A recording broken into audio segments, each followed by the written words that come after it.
Goodness, it's coming down. Hail, too. Is it? Well, good thing, really. Finish off the heat wave, wash down the streets. Huh? Have some sherry. Something the matter? It's this letter. What letter? It's from Poirier's, the jewellers, about James. Yes. We wish to draw your ladyship's attention to an outstanding account. Resorting to the advice of our solicitors? Well, in other words, this stupid boy owes the money and won't pay. Can't pay. He wouldn't owe money to a jeweller's intentionally. He's not like that. Well, and how much is the bill? £86. Well, why in God's name doesn't he come and see us? If he's in debt, he should have the pluck to say so. He hasn't been near us for 3 or 4 weeks now. He's not stationed in London any longer. But there are perfectly good trains to Paddington from Windsor. No excuse. He's avoiding us. Probably because he doesn't want to cause us worry. Marjorie, dearest, I know how fond you are of your own son, as every mother should be. But must you always make excuses for him? He's in bad company, you know, I'm sure of it. Some of these young officers gamble more than they can afford to lose. I'm so afraid he's trying to keep up with them. Well, if he is, he's a damn fool. He knows most of these young men have their own fortunes. But that has nothing to do with this jeweller's bill. There's only one explanation for that. A woman? An extravagant woman, Marjorie. Do you really think so? I've no doubt of it. James has fallen into the clutches of some greedy, unprincipled female who will take him for every penny she can get out of him. They are, Jimmy. I'm afraid that's all I can manage till I get my salary at the end of the week. Thank God for you, Sarah. Oh, please don't mention it, I'm sure. Been here long? Oh, 5 minutes. I'll pay it back, I promise. Just as soon as I get the right price for the brooch. What brooch? One I got from Poirier's in Bronze Street. Mother goes to them. Should fetch £100, more or less. You're not going to pop something you haven't paid for. Got to raise money somehow, Sarah. Yeah, but that's not honest. I can't help that. Gambling debts to a brother officer must be paid. Oh, you are in a mess, ain't you, poor old love? I wish I could help. Oh, you have. How'd the show go? Oh, lovely. I got 3 encores. And a gent in a box with a monocle threw me a bunch of roses down. Well, they were supposed to land at my feet, but it was a bit long in the tooth, so they knocked me on the head and nipped my hat off. Didn't half get a big laugh, though. He come round afterwards and he invited me... Well, he left his card. I wish I could take you to Romano's to supper tonight. Oh, don't worry. I bought some kippers and we've still got a bit of beer left, so we'll sup shame water now, eh? Oh, cheer up, love. You're not dead till you're buried. Should we get me hat off? And then? And then... Who knows what devilish goings-on may take place at number 13 Dock Street, Deptford, where Lord James Bellamy is keeping a secret assignation with the woman of his dreams. As Lois, curled up on her leopard skin couch, panting, voluptuous and dangerous. Ah, you've been reading Eleanor Glynn. Plying the erring young nobleman with drink, the better to inflame his passions. That's hardly necessary. The woman? Her name? Hortense. She's French, you see. Hortense, oh, God, no. You're interrupting. Forgive me. Well, I'll have to, won't I? Anyway, this French Vicomtesse, who is in reality a Hungarian trollop from a Russian brothel, leaves the pale young lord to slake his thirst, while she, clad only in diaphanous chiffon, drifts her way wantonly towards her kitchen and prepares for his lordship a sumptuous feast. Fried kippers and wallop. I'm not hungry for supper. Give me a kiss, eh?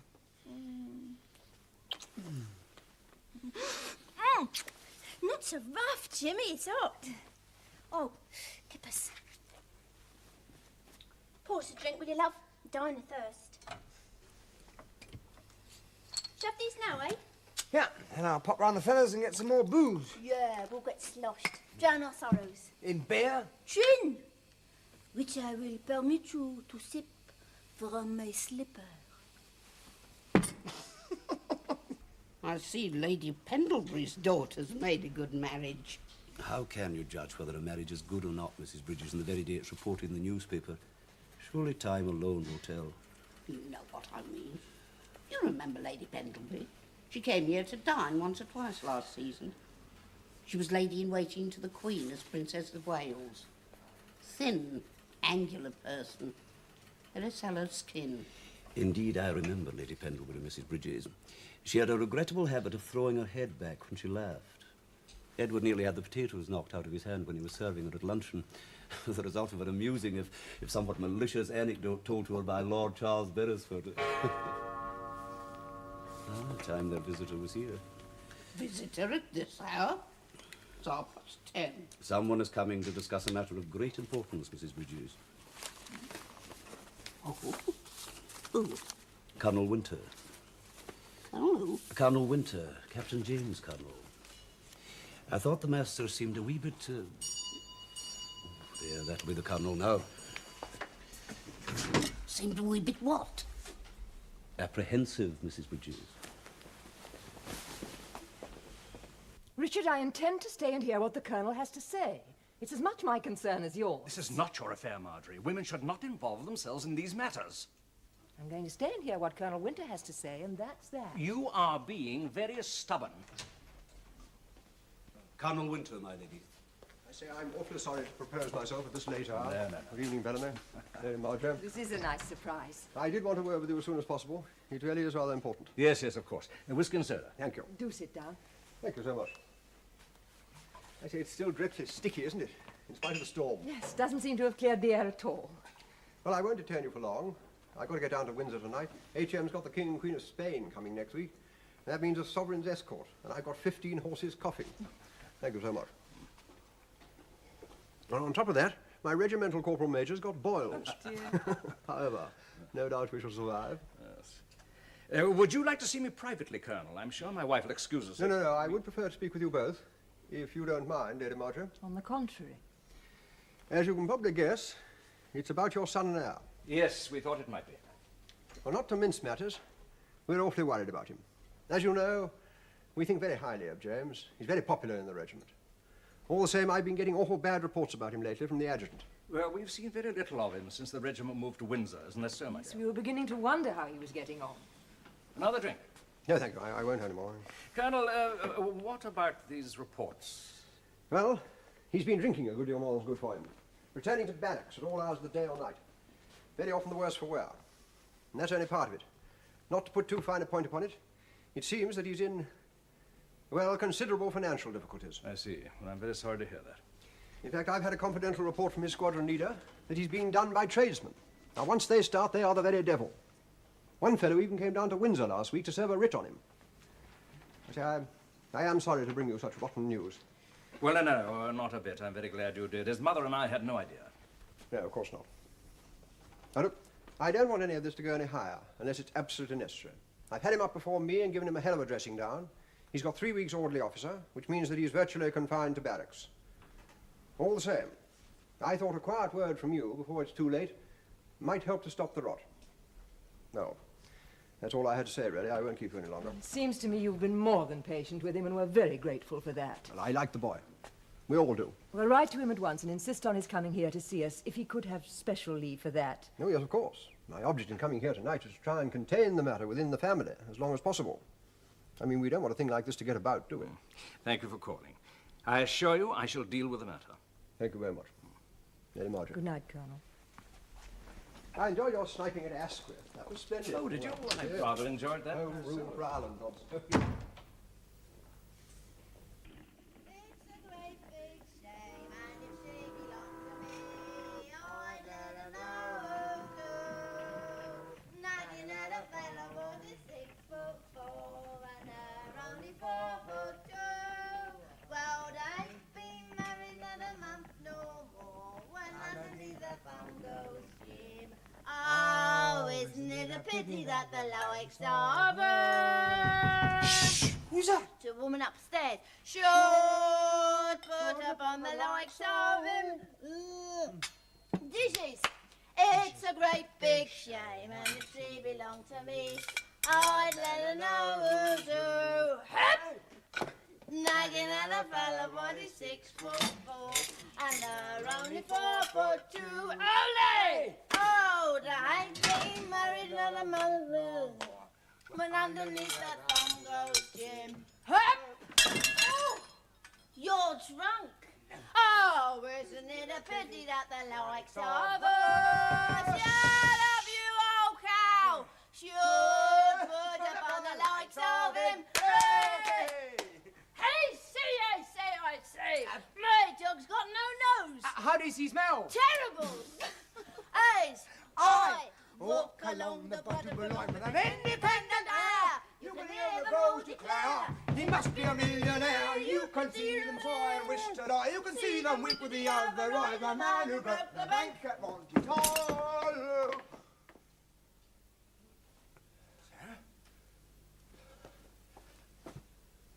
Sarah? Sarah, you all right?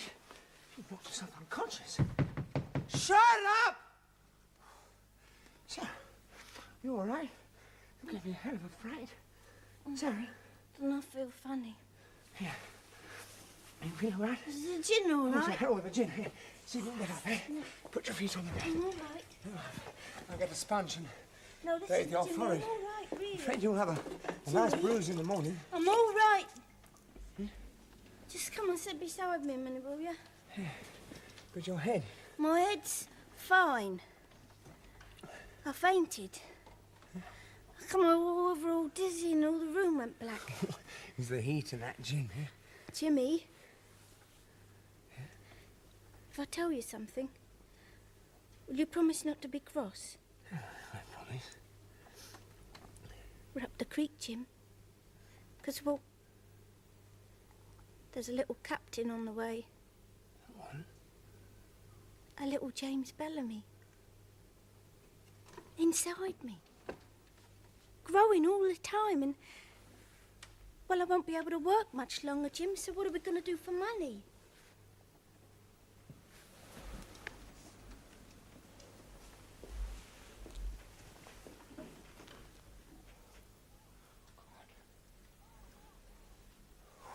God! Don't be angry, Jimmy, because it's your little baby that's on the way, yours and mine. There's been no one else, Jimmy, on my word of honour. So don't you be angry. I couldn't bear it if you was angry.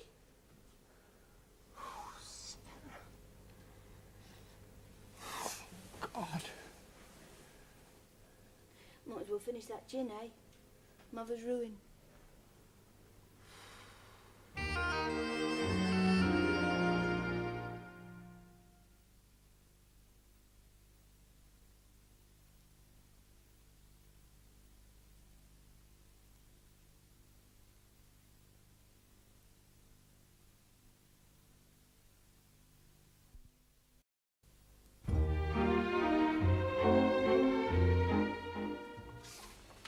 Well, I suggest we start our tea without her. What do you say, Mrs. Bridges? What's the time then, Mr. Hudson? It's gone 5. Oh, very well. Ruby, fetch the pot. Which pot, Mrs. Bridges? Oh, my goodness. The teapot girl. Yes, Mrs. Bridges. That girl's soft in the head. Oh, perhaps she's missed a train. Who? Ruby? Rose. It's not like Rose to miss a train. No, Rose was always a very conscientious and reliable member of the staff, Edward. Oh, there, that'll be her now. Ruby, go and let her in. Yes, Mrs. Bridges. That means go to the back door, open it so as she can get in. Do you understand? Yes, Mrs. Bridges. Oh. May as well keep the pot warm till she's got herself sat down. I don't know, such a fuss. Anyone would think we was expecting the Queen to tea, and it's only Rose who's worked here. Rose is a visiting servant now, Edward. She's entitled to be treated accordingly. And it is incorrect to say Rose as worked here. The phrase is Rose who worked here. You really must try to improve your grammar, Edward. Yes, Miss Tracy. Sorry I'm late. Oh, Rose. Afternoon, Mr. Rose. Hudson. Hello, Mrs. Bridges. Edward. Come and sit here beside me, Rose. Thank you. You know Ruby, my new kitchen maid. Hello. There you are, it is the Queen. What? Oh, Ruby, sit down. Try not to make yourself look more foolish than you do already. Yes, no, Mrs. Bridges. We was just about to start our tea, in case she wasn't coming. Aye, it's quite away from Greenwich, eh, Rose? Oh, it wasn't a train journey, Mr. Hudson. It was trying to get an omnibus from Charing Cross. All crowded they was, with people going home from their work. Whew. Anyhow, I'm here now. Like you're strong, don't you, Rose? Just one spoonful of sugar. That's right, Mrs. Bridges. Thank you. Well, How's everything at good old 165? Oh, much the same as when you was here last. Mind, they're missing Miss Lizzie upstairs, I think. What do you say, Mr. Hudson? Aye, for all their differences, the master and her ladyship, well, let's say the house does seem a wee bit quieter without her. And Captain James? Oh, he hasn't been here for some time, Rose. Oh? No, not since he popped into tea about a month ago when there were angry words about his allowance. His father went Edward, off... that'll do. And how's Miss Roberts? It's her day off, Tuesday. Oh, by the way, there's a letter for you, Rose. Letter? For me? Yeah, it came the day before yesterday. I was going to forward it on to Mrs. Sturbridge's address, but since you were coming here I wonder today... who'd write me a letter. Edward, fetch the letter for Rose. It's on the mantelpiece in my pantry. With pleasure, Mr. Hudson. What was the postmark? Oh, I didn't notice. But you said it was from Deptford, Mr. Hudson. Did I, Ruby? I don't recall. Mr. Hudson, when we was all sat down having our breakfast. Ever such funny writing on the envelope. More like a child's. The post, Miss Buck. You haven't changed, have you, Edward? Still cheeky. For the life of me, I can't think who'd be writing to me. I don't know no one in Deptford. I don't really know anyone in London. If it was from Southwold, it'd be different. Wow. You'll never guess who it's from. Oh, come on then, tell us. Sarah. Sarah? That girl. How dare she communicate after pushing her way into Mrs. Sturbridge's wedding uninvited? Oh, that's not quite true, Mr. Hudson. See, she met Captain James at some music hall. He told her the day at the wedding and she came just to be with us. Old time's sake. You always did have a soft spot for that saucy little baggage. Well, there was a lot of good in her. There was a lot of booze in her as well after the wedding, don't you remember? It was me and Nellie trying to get her into a hansom cab at the back door. Her hat was all over her head and she had the hiccups. Anyway, she's all right now, being an actress and all. What does she say? Dear Rosie, she always called me Rosie. Hoping you're in the pink. I am. Just finished an engagement at the Deptford Empire and am resting. Why not come and see me? We could talk about old times at good old Eaton Place. I often think of our attic and the larks we had.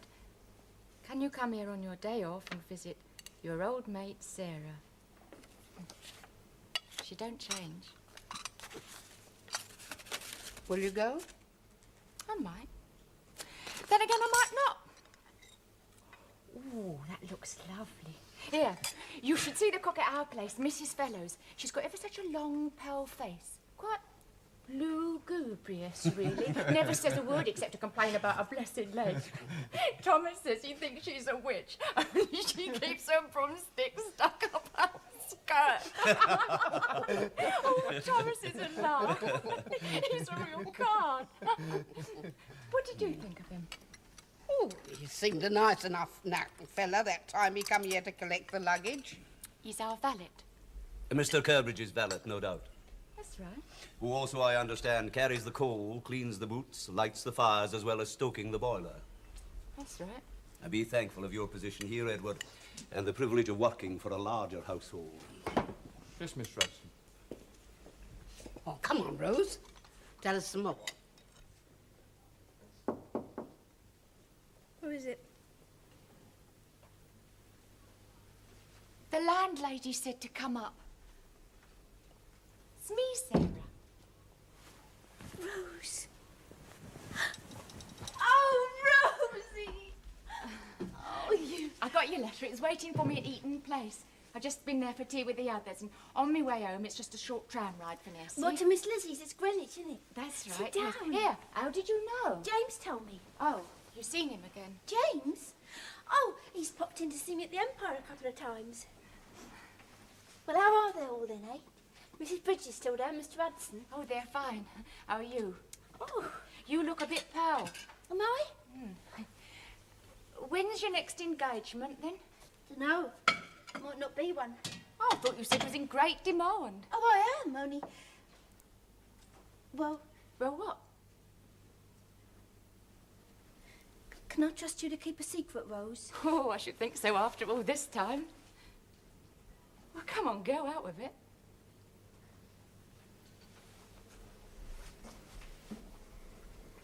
I'm going to have a baby, Rose. In the new year. What? I wanted you to be the first to know. I didn't know you was married. Why didn't you say so in the letter? I'm not married, Rose. It's a mistake. Oh. Oh, what? Who's the father? Look, Rose, I didn't want to tell anyone, but I've got to tell you, it's Jimmy. Jimmy who? Bellamy, of course. Captain James? Yeah, you telling me the truth? Rose, cross my heart and hope to die. You can ask him next time you see him, he won't deny it. We've been going out regular ever since Miss Lizzie's wedding. He took me to Paris, Rose. For a whole week, we stayed in the most posh hotel in the town.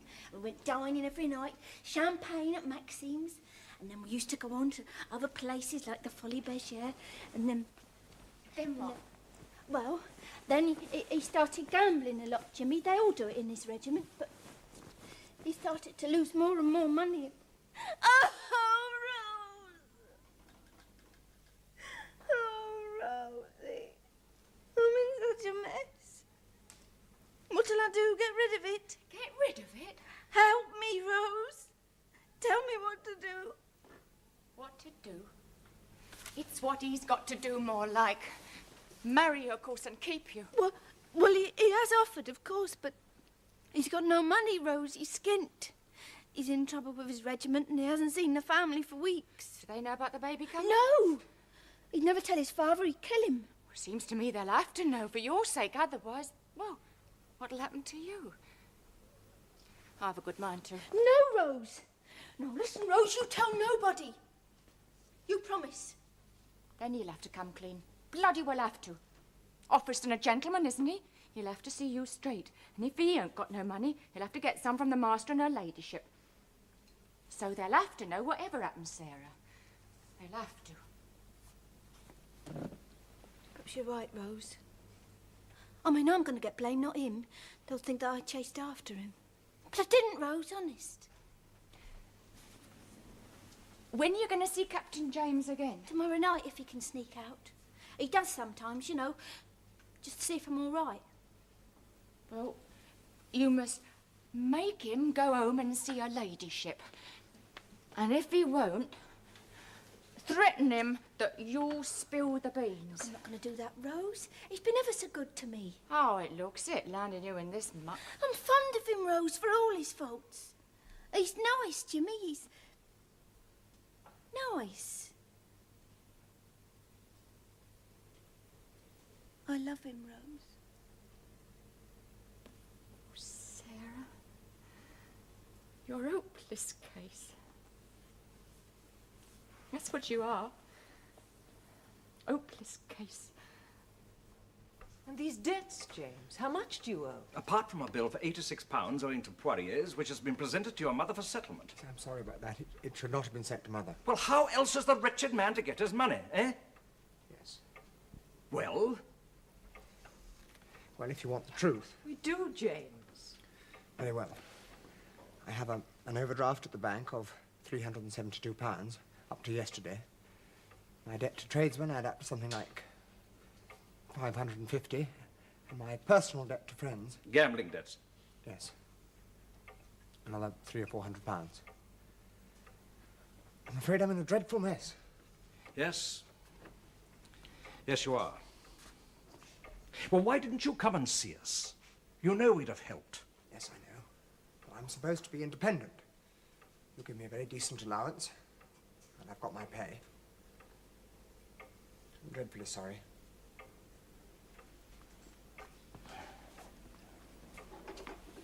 There's something else, isn't there? No, not really, no. You're not ill, are you? No, it's not that. You can tell us. It's a woman, isn't it? Well, yes, in a way. You see, that's really what I wanted to talk to you about. It's all connected with something else.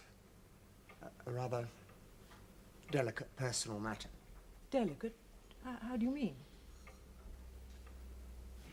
Well, you see, this girl, of whom I'm very fond, is going to have a baby. James. Who is she? If it's some cheap woman of the town, I don't want to know her name or any details. No, it's someone you know, Mother. I mean, the daughter of friends of ours. No. She used to work here as under-house parlourmaid. Funny little creature. You used to say she amused you. Sarah. Oh, my God. Sarah? She's an actress now. Or was. She can't go on with it now, you see, because she is expecting this baby, of which I am the father. Luncheon is served, my lady. Well, we'd better go in.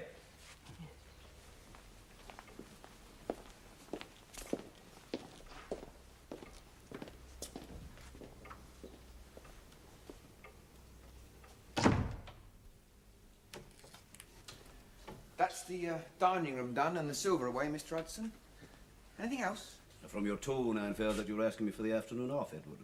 Well, I've stopped in the last 2 Saturdays and... And you're meeting a friend in Kensington Gardens. Well, yes. Well, we're going to listen to the band, so it won't cost me no money. That's when the band stops playing and the gates close at dusk. That's when it begins to cost a young man money, Edward, so choose your companion wisely. Off you go now. Thanks, Mr. Hudson. By the way, Mr. Hudson, I noticed at lunch while I was handing Captain James the potatoes, he said to his ladyship, I tried to really save money, Mother. Well, according to that book on grammar you give me, that's a split infinitive, isn't it? I mean, surely for an old Etonian, he's not very well educated. I thought they were supposed to talk proper. You're quite correct in saying that Mr. James split an infinitive over luncheon, Edward. I noticed it myself. But don't speak too lightly of the old Etonians or underestimate their importance. Apart from providing this country with a number of prime ministers and colonial governors, we must never forget that they won the FA Cup in 1879. Get away with you now. Thanks, Mr. Hudson. Oh, sorry, Mrs. Bridges. Oh, Edward.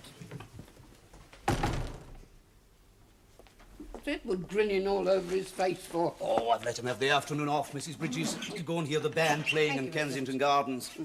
A wee bit of Elgar and some Gilbert and Sullivan might improve his mind. Anyway, there'll be no more visitors today. That young cub's still upstairs? He is. Saucy as ever, I suppose. I noticed he didn't come down and see me after lunch, not like he used to. There's trouble, Mrs. Bridges. A very strained atmosphere. I don't like the smell of it. What? Do you mean a row? Over money again. If you ask me, that young shaver's got himself into debt. Come here for a loan from his father. Oh, saucy monkey. So that's what he's come here for. What? It's in the blood. There was his great Uncle Bertie, you remember? Old Lady Southwell's youngest brother. He must have lost all his money in Monte Carlo and died of the shingles in Portugaria. We shall have to consult Sir Geoffrey Dillon and discover what yours and our legal position is and what our liabilities add up to. There are questions of the child's upbringing, its education. James, how could you do this to us? Too late for tears now, Marjorie. James has involved us in what may well become a major scandal. For the sake of the family, Marjorie, and I include your mother and father and all the Southwell relations, this matter has got to be suppressed. However, as long as I have anything to do with it, the affair will not be hushed up at the expense of ordinary human justice and decency. There are obligations to be met, and Dillon will best see how to meet them fairly and with honor. And let's hope to God he can find a way out of this mess. Well, James, you better find your way back to Windsor. Call Hudson so we can get a cab. Yes, Father. I'm very sorry, Mother. I'm glad you told us the truth, my darling.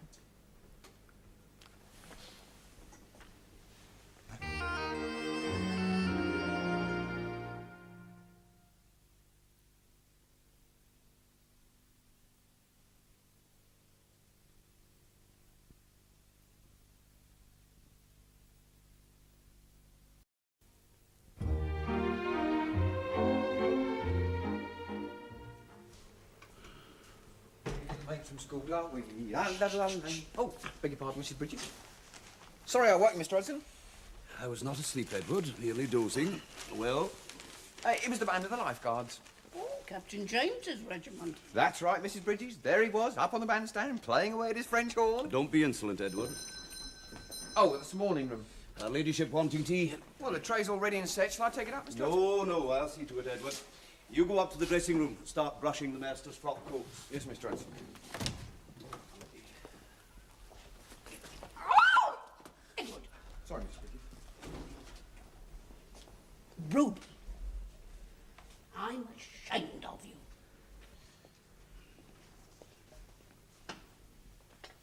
Thank you, Hudson. My lady. Hudson, I wanted to ask you something. Yes, my lady. You remember Sarah, the... The under-house parlourmaid, my lady. Yes. I was wondering if any of the servants had heard of her since Miss Elizabeth's wedding. Strange you should mention her, my lady. Oh, why? Oh, Rose was here for tea downstairs just the other day, my lady, and she found a letter waiting for her from Sarah. Apparently Rose is now in correspondence with the girl. Really? What else did she ask? Nothing else, Mrs. Bridges, just about Sarah.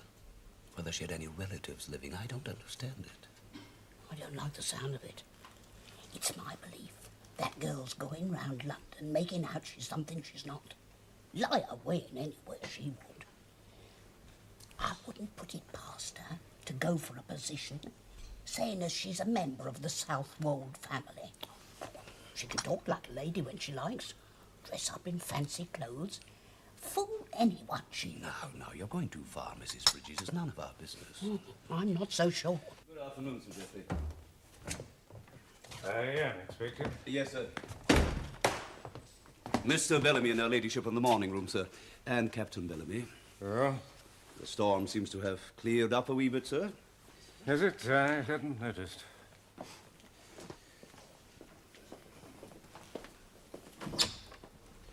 Sir Geoffrey Dillon, my lady. Geoffrey, Richard, I trust you haven't been waiting for me. Good afternoon, Lady Marjorie. Afternoon, Sir Geoffrey. My new coachman has no bump of locality. I'm relieved to find myself in the right house. James? Won't you sit down? Thank you.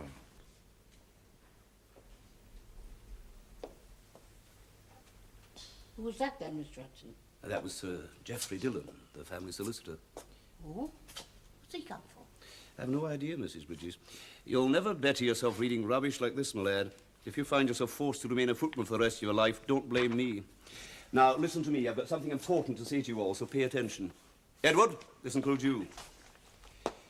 We've got visitors. Well, we know that, Mr. Hudson. I don't mean upstairs, Edward. I mean down here. Visitors down here. Yes, Ruby, and what they're here about is absolutely no concern of yours. Do I make myself clear? Yes, Mr. Hudson. Well, there, that'll be them now. Ruby, back door, if you please. Yes, Mr. Hudson. Mr. Hudson? It's no good asking me any questions, Edward, because I don't intend answering. But Mr. Hudson, all I was Now, gonna that's say... enough, Edward.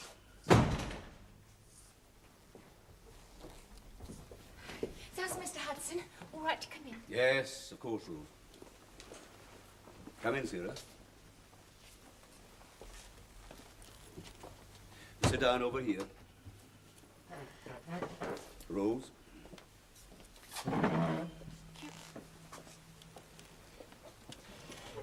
Sarah. Any chance of a cup of tea, Mrs. Bridges? Ruby?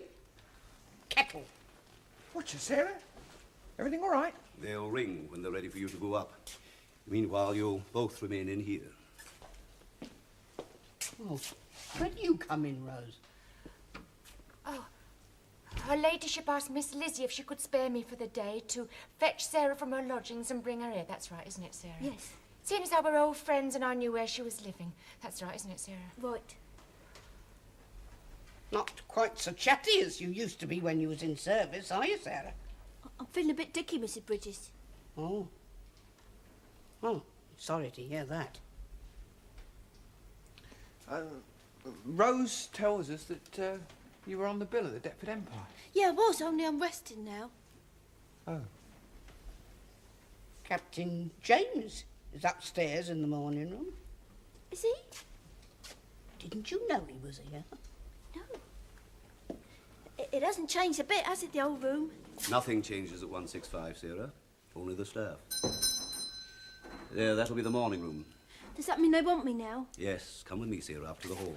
No, Rose, you stay down here, have your tea. Come along, Sarah. Edward, Go into the scullery and give Ruby a hand with the teapot. What, me? Yes, you.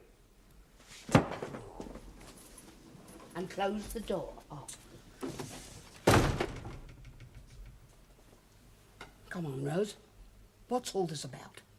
I'm sorry, Mrs. Bridges, but I really mustn't say. Oh, I don't know. All this mystery. Secrets breed secrets and does nothing but harm. Is it to do with the family? Yes, Mrs. Bridges. If it concerns the family, Rose, it concerns me. Yes, Mrs. Bridges. Now, come along, Rose.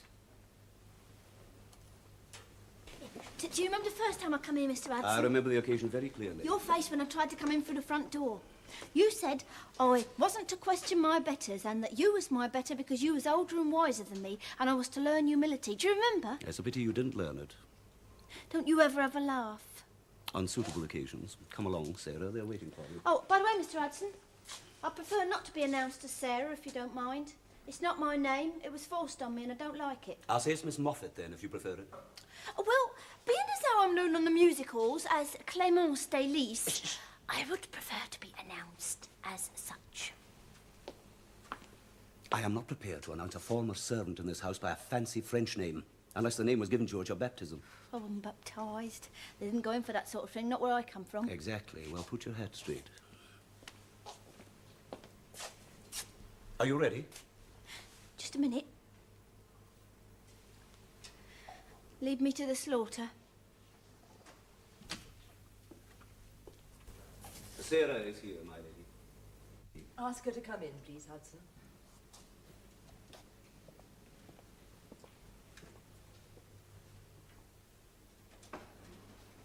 Come in, Sarah. Sit down.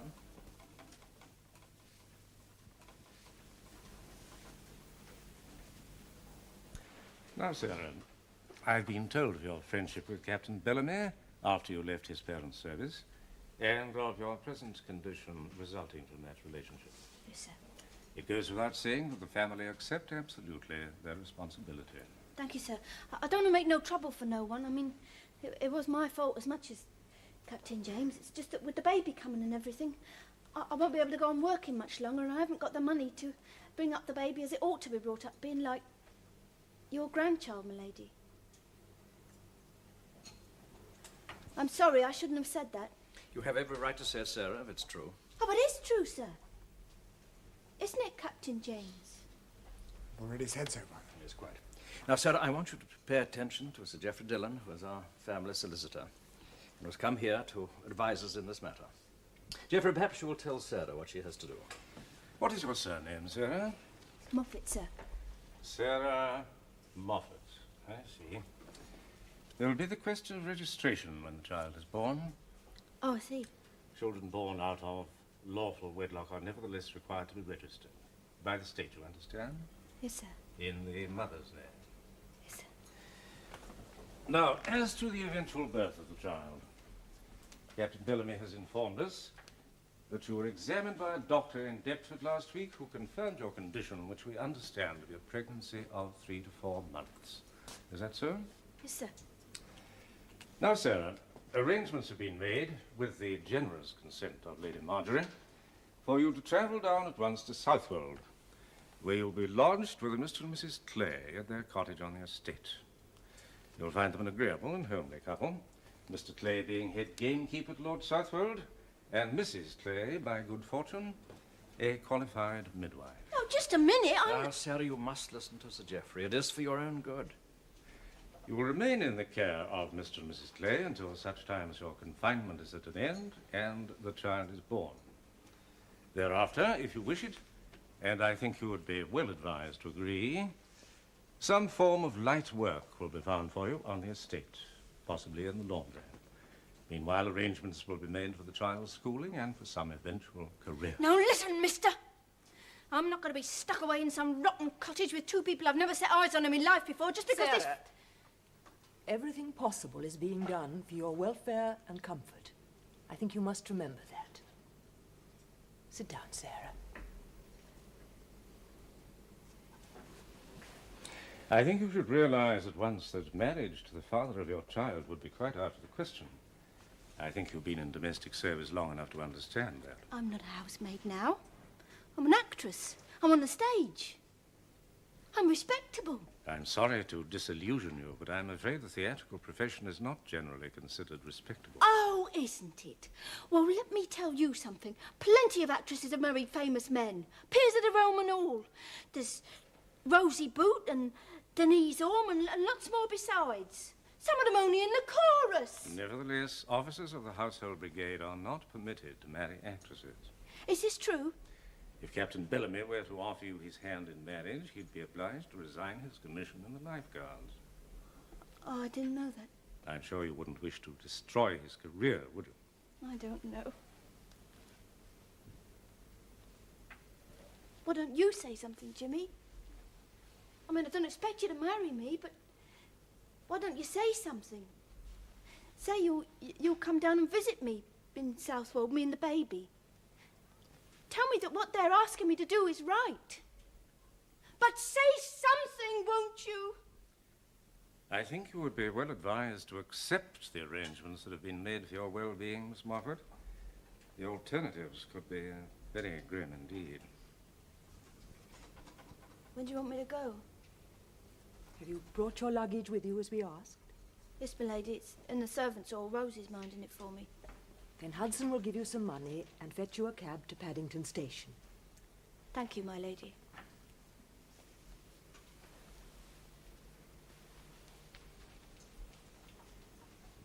When am I going to see you again? Hey? Captain Bellamy has given his parents an undertaking neither to see you nor to communicate with you ever again. And I must ask for a similar undertaking from you.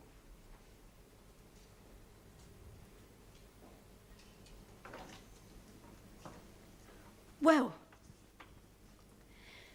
if there's nothing further, my lady, I'll go downstairs and sit with my friends till it's time for me to go.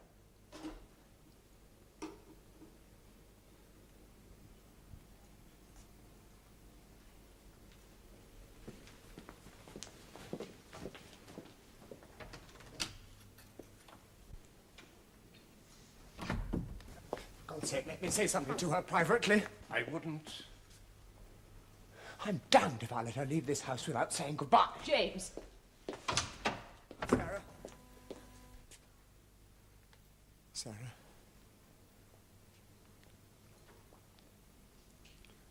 I'll write to you.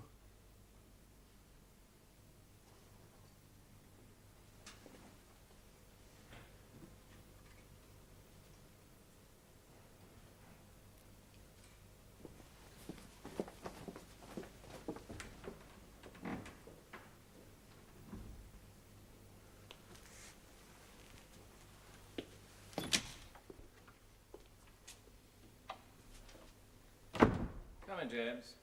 Sit down.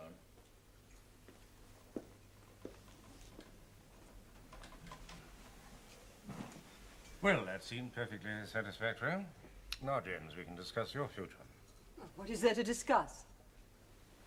I have a letter here from the military secretary confirming that your son will be seconded to the Sind Horse with effect from the 12th of this month. The Sind Horse? But surely that's an Indian cavalry regiment. Precisely. You will sail on the P&O boat which leaves Tilbury on the 12th. That will give you time to buy your kit. Have you gone out of your mind, Sir Geoffrey? This is quite unthinkable. There can be no question of James remaining with his regiment at Windsor, within a radius of the court. What's that got to do with it? If it should reach the Queen's ears... She's deaf. Besides, I'd like to know since when this particular court has represented moral impeccability. I'm sure you wouldn't wish in your position, Lady Marjorie, to insult the throne. That, Sir Geoffrey, is none of your business. I would remind you that you are employed by my father as his solicitor. Your duties do not include telling me how to behave in my own house. Marjorie, please. I want to know who suggested this incredible arrangement in the first place. India was my suggestion, and readily received. But you said nothing of this to me. My dear, I've told you more than once that these are matters for men to decide. Sir Geoffrey's brief was to find a way out of a delicate and dangerous situation. Exactly. So my mother agrees to lodge the girl at Southwold until the baby is born because I ask her to. You call that a matter for men? We thought it better to inform you of the second part of our plan only after the details were settled. The India office received confirmation from Colonel Pitt of the Sind horse in Peshawar only yesterday. If I may say a word on my own behalf, Yes, James. I agree to go to India, willingly. I'd rather not stay here and listen to a lot of bitter arguments about Sarah and myself. If I'm wanted, I shall be in my room packing. Sir Geoffrey. This is the most outrageous and underhand conspiracy I've ever seen, and I refuse to agree to it. That would be most unwise. I will not allow my son to be packed off to India, banished from his country and his regiment just because some little upstart of a housemaid traps him in a weak moment. There is also the question of his debts, Lady Marjorie, to say nothing of his recent conduct in the regiment. You've heard his colonel's report. It is not for you to sit in judgment over that. On the contrary. I must point out that I have a clear duty to Lord and Lady Southwold and to the Talbot Carey family as a whole. I am the family solicitor, and I must advise them well. After all, the family name must be protected at all times from scandal. I believe James himself recognizes that. James may recognize it, but I do not. And I want it made absolutely clear, Sir Geoffrey, that I forbid you to proceed further with these arrangements till I have discussed them with my father. Lady Marjorie, I ought to point out that it was your father who consulted the Viceroy concerning the choice of regiment for your son. My father? It's a happy chance that your father and the Viceroy are such old friends.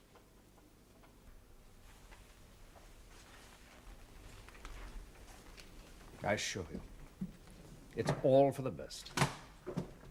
If there's anything further to be discussed, I shall be in my office in the morning.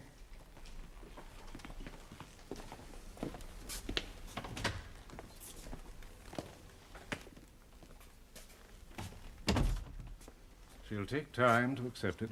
They're very close, you know, she and James. Evidently. Perhaps we should have told her before. It was rather abrupt and quite a shock for her. I'm sorry if she was discourteous to you.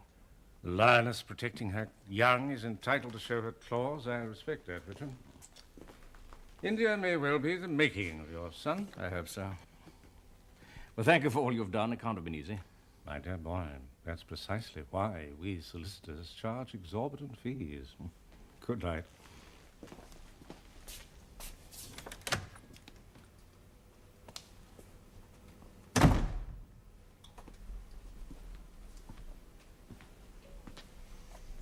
Sorry.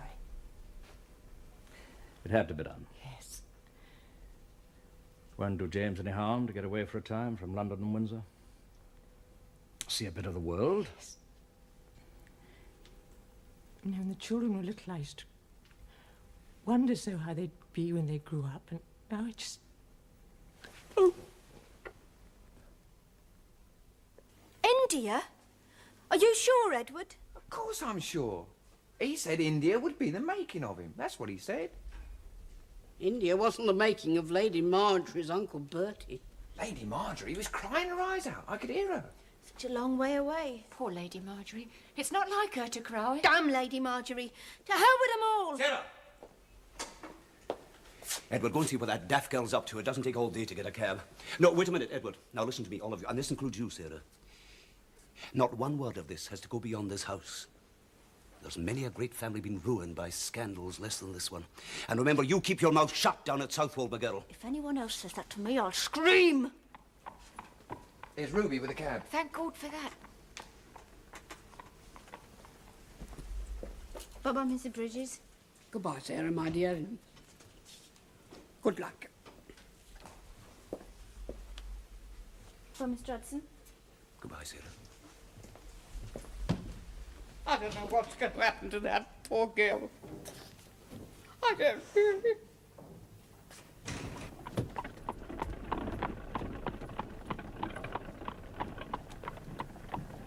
Rose? What's the matter? Rose? I'm frightened.